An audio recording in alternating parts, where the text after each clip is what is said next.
So this is my fourth video about the airplane on a treadmill puzzle, I guess.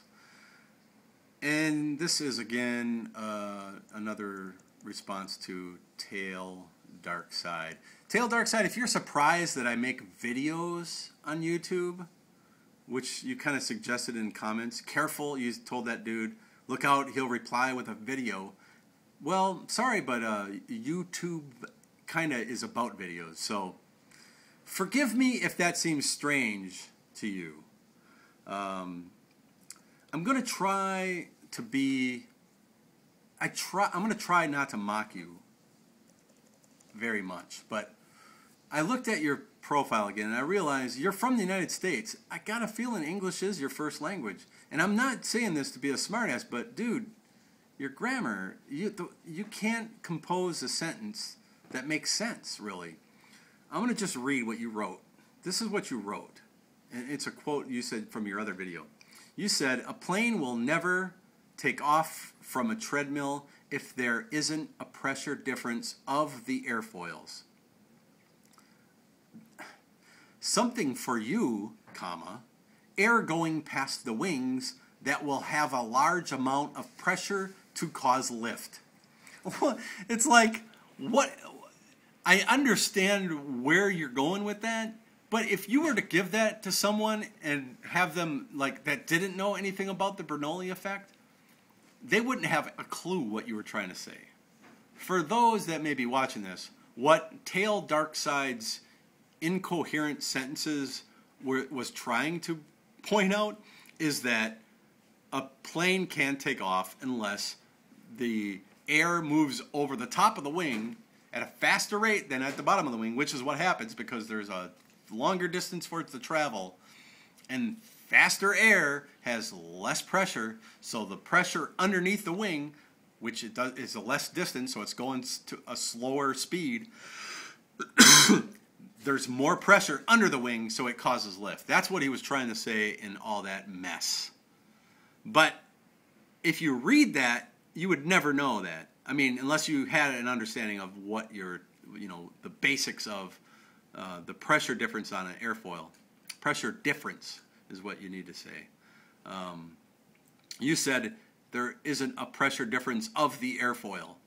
There's a pressure difference on the top and the bottom of the airfoil. Anyway, I don't even want to get into that because that's not the point. The point of this puzzle isn't that you do or don't need that. Of course you need everything to happen that happens in a normal freaking takeoff for a plane to take off. It doesn't magically change because there's a conveyor belt. But there's no difference if there's a conveyor belt. That's the point. What I'm going to do is I'm going to illustrate this by telling you, and you have to follow along and try to freaking listen, because this is probably going to maybe ring a freaking bell in your head, and you're going to finally understand that the plane isn't standing still on the conveyor belt. Let's just take my hometown here, or the town I'm living in right now. The airport here, it's a local airport. The runway is a little bit under a mile long. Let's just say it's a mile long. We go down there with the Cessna 172. The mile-long runway is now equipped with a conveyor belt. It's 100 feet wide and a mile long. And we can have it spin towards us, away from us, or stay still, just like a regular runway. We go down there with the plane. We get it to end of the runway. We're ready to take off. We push the throttle in. We roll down the frickin' runway. And we notice, now the conveyor belt's not moving. We notice what, at the point of rotation, we look out the side window and make a mental note where we are on the runway. Let's just say, for this argument's sake, we were halfway down the runway when it took off. We go around, come back, do a full stop. We come back and we tell the dude to turn the conveyor belt on.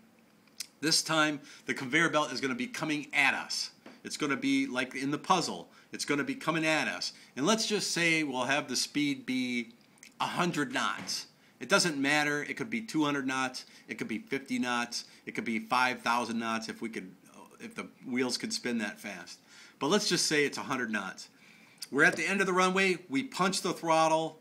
100 knots. It starts moving. we rotate and we look out the window just like we did the first time. Guess where we're at? We're at the same exact spot we were the first time, because that conveyor belt isn't going to do anything to keep us from pushing against the air. It's not going to make us stay at the end of the runway like a lot of people misunderstand this puzzle. We're going to go right down the runway just like we did the first time. The difference is the wheels will be moving quite a bit faster than they were in the first one, because the conveyor belt's coming at us.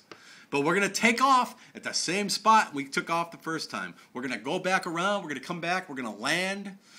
We're going to come back to the beginning of the runway again. This time we're going to tell them, as we punch it, to turn the freaking runway on and have it go the same speed or the same direction that we're going to take off in. 100 knots, let's say. So we punch the throttle, the conveyor belt starts moving, we rotate, we look out our window and notice where we're at. By God, we're at the same spot again. The third time in a row, we're at the same exact spot. The frickin' conveyor belt didn't mean anything, because the wheels on my airplane are free, with the exception of the slight bit of friction that would be caused from the bearings and whatnot. They're essentially free-flowing wheels. They're not hooked up to any kind of drivetrain at all. The plane is still going to push against the air to get the frickin' plane moving. So there's no difference. The amount of travel from the plane from the start to the time it rotated till the time it took off, it's going to be exactly the same. There's going to be no difference, provided that none of the other factors change. Air pressure, the wind changing or anything like that. All things being equal, except for the frickin' conveyor belt moving, we're going to take off at the same spot, because the air is coming over our wings and all that stuff that you want to think that you know so much about. All that stuff is still happening in this experiment. So if you don't understand that, please let me in on that fact. But don't try to attribute these frickin' things to me when you say, what I get from your videos, if the prop is spinning and the plane moves a bit, it takes off. LOL. Dude, don't try to get cute with me, because you cannot compete. I can tell by your frickin' writing that there's no way you can compete with me. But tell me where you don't understand this. Do you not understand what I just explained to you? Because that is exactly what would happen with this whole conveyor belt deal. The Mythbusters thing, I saw this little clip. I haven't seen the whole thing. I might have seen it a couple years ago. But the experiment that you're talking about in the beginning, where you said it didn't take off, if you're talking about where they put this plane down on a conveyor belt that's like a 1.5 times the length of the plane, why do you think it wouldn't take off? Have you ever seen an airplane take off on a freaking surface that is about as long as the airplane's and one more half of the airplane's length? It takes off. If you have a freaking 50-foot airplane, you could take off in 75 feet. So I can't really comment much on that. I haven't seen. If you could give me a clip, I'll look at it. But I think that's the reason why they didn't do it, is because they were just simulating like the plane being on this but they were keeping it in the same spot. I don't know. I can't comment on that. But all this stuff that we're talking, the Mythbusters, I don't care. I've heard this puzzle before Mythbusters ever came out with it. The point is, it doesn't keep the frickin' thing from moving forward.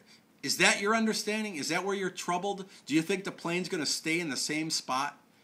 It's not going to stay in the same spot. It's going to travel down the runway just like it did with the ground being still. Like if there was ice, it would be no difference. The frickin' propeller is still going to push the plane forward. It's going to take off. So anyway, I'll put this out there, and everybody else, have a good day.